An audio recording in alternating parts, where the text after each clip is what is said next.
not realizing that I was one of those that was called African American. But I found out that I was truly a descendant of American Aborigines. Because of the power of connection that took place at the UN 2016 when I was allowed to speak on the floor, I was confronted by the African Union. They invited me within days of the presentation to speak at the African Union before what they call the Kings of Africa. There were about 40 of them there at the African Union in Manhattan. And they asked me to stop teaching African Americans that they were not from Africa. And they needed that support of me to teach them that, because they felt that everything was okay in that direction and there was no reason to disturb things. I took insult to that, and I expressed it to them right there on the scene that I took insult to it because my mother was listed as colored and her mother was listed as colored and her mother was listed as Indian.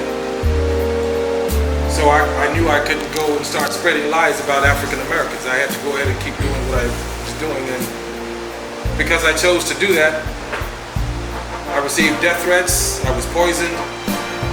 I'm just now beginning to really find myself at a healed point of feeling better.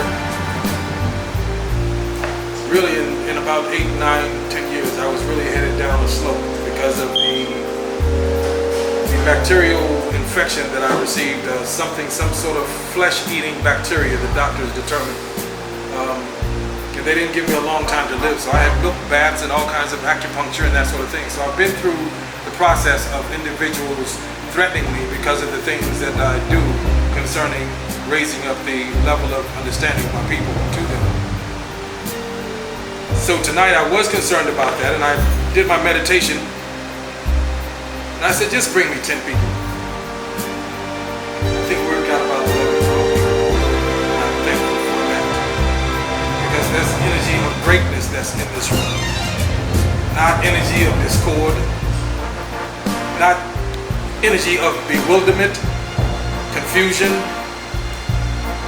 I think there's a smooth flow happening with the energy in this room tonight. Nobody's looking for anything from anybody, and nobody's giving anybody anything. We're just here sharing energy. That's what's taking place. And it's like Brother Cherry says over there, you take a stick and wrap some wire around it and stick it in the ground, miracle things happen. Well, we're the sticks on the ground. And there are miracle things happening within this collective of people right now.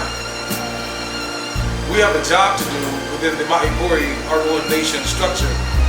And that first job is pushing the mandate of education decolonization. I think everybody in this room understands the magnitude of education decolonization. Decolonizing meaning that we're going to chop up colonization and remove it from the structure of education.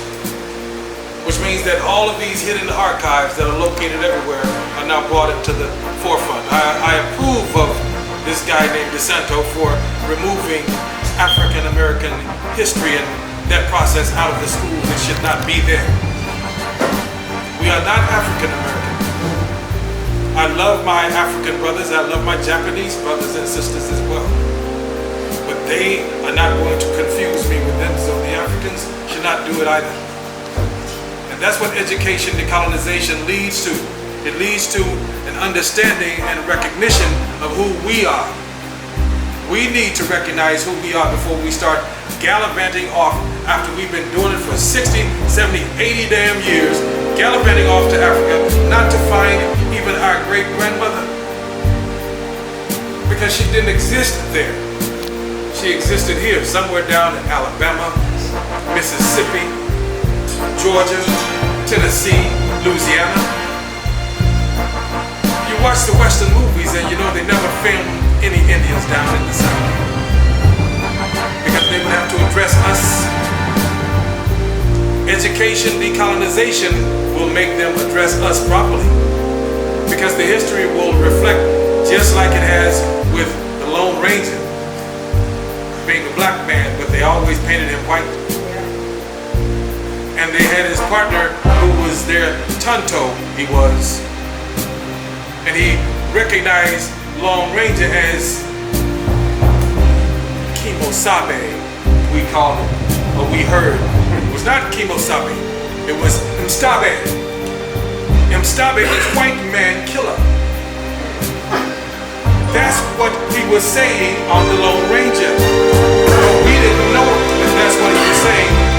That no, Mstabe, you kill white man. You go get him. Tonto, stay right here.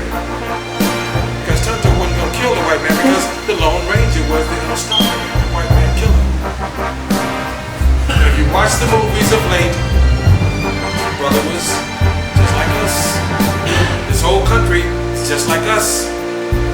If we push, not if, but as we push education decolonization, starting off at one location, we start to change everything.